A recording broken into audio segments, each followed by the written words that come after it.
चलता रहता है कि हम सेविंग अकाउंट में कितना ट्रांजेक्शन कर सकते हैं। अगर हम ज़्यादा ट्रांजेक्शन कर देंगे तो हमारे पास इनकम टैक्स डिपार्टमेंट से नोटिस आ जाएगा, या फिर काफ़ी कस्टमर के दिमाग में चलता रहता है कि हमने ज़्यादा ट्रांजेक्शन कर दिया तो हमारा अकाउंट ब्लॉक कर दिया जाएगा। तो आज हम इन सभी टॉपिक्स पे बात करने वाले हैं। आने भी है कि इसके ऊपर कोई लिमिट नहीं है, आप कितना भी ट्रांजेक्शन कर सकते हो। लेकिन बैंक और जो इनकम टैक्स डिपार्टमेंट है वो कुछ लिमिट डिसाइड करके रखते हैं। जैसे कि मान लीजिए आप साल का आईटीआर भरते हो, आईटीआर में आपने दिखा रखा है कि जो मेरी इनकम है 2.5 लाख की है, और आप जो ट्रांजेक्शन कर रहे हो 10 लाख कर रहे हो, 10 लाख से ज्यादा का कर रहे हो। मतलब कि ऑनलाइन ट्रांजेक्शन की बात नहीं कर रहा, जैसे कि आप कैश जमा करवा रहे हो। अगर आप अपनी सेविंग अकाउंट में 10 लाख से ज्यादा साल का कैश जमा करवाते हो तो आप इनकम टैक्स की नजरों में आ जाते हो। तो बैंक क्या करता है, इनकम टैक्स डिपार्टमेंट को रिपोर्ट करता है कि जो ये बंदा है साल की कितनी आईटीआर भरता है और इसकी इनकम कितनी है, उसके अकॉर्डिंग वो रिपोर्ट करता है। अगर आपका ट्रांजेक्शन 10 लाख से ज्यादा पाया जाता है, जैसे 15 लाख का है, 12 लाख का है, 20 लाख का है, तो आपके पास इनकम टैक्स नोटिस भी भेज सकता है।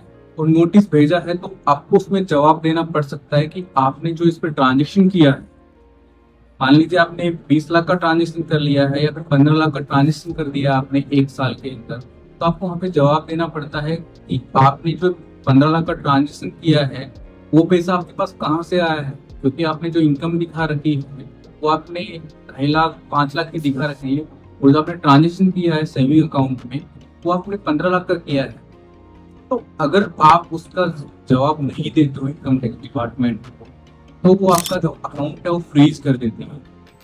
अब फ्रीज में क्या होता है कि जो भी आपका पैसा पड़ा रहता है आपके अकाउंट में वो भी फ्रीज हो जाता है। मतलब कि आप उसको निकाल नहीं सकते, आप अपने अकाउंट पे कोई भी एक्टिविटी नहीं कर सकते, कोई भी ट्रांजेक्शन नहीं कर सकते, ना आप जमा करवा सकते हो उसमें ना निकाल सकते हो। और अगर आप ज्यादा सख्त के दायरे में आते हो तो बैंक आपका अकाउंट परमानेंट ब्लॉक भी कर सकती है, सस्पेंड भी कर सकती है। तो आपको किन किन चीजों का ध्यान रखना चाहिए जब भी आप ट्रांजेक्शन करो।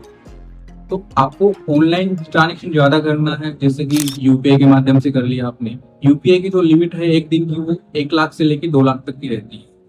2 लाख की कई कई बैंकों की रहती है, जैसे कि एसबीआई की, एचडीएफसी की, आईसीआईसीआई की 2 लाख तक की रहती है।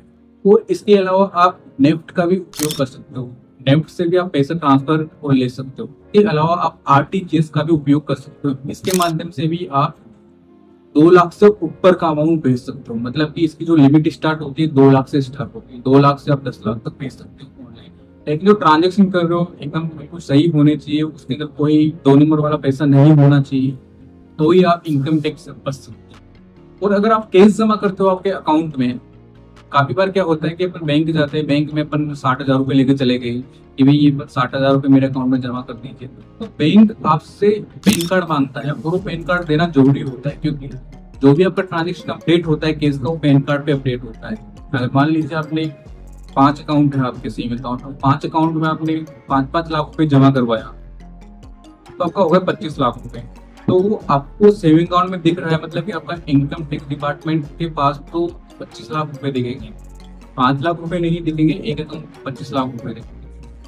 तो आपको क्या करना है, जब भी ट्रांजेक्शन करना है आपको सही से करना है, लिमिट का ध्यान रखना है, और ऑनलाइन ज्यादा से ज्यादा ट्रांजेक्शन करना है, ताकि आप इन सभी रिस्क से बच सको। और भी ऐसी बैंकिंग फाइनेंस से रिलेटेड वीडियो देखने के लिए आप हमारे चैनल को सब्सक्राइब कीजिए। इससे आपको ज्यादा से ज्यादा जानकारी वाले वीडियोस मिलेंगे जो कि आपके बिजनेस और रोजमर्रा की चीजों में बहुत ही हेल्प करते हैं। चलो मिलते हैं नेक्स्ट वीडियो में, धन्यवाद।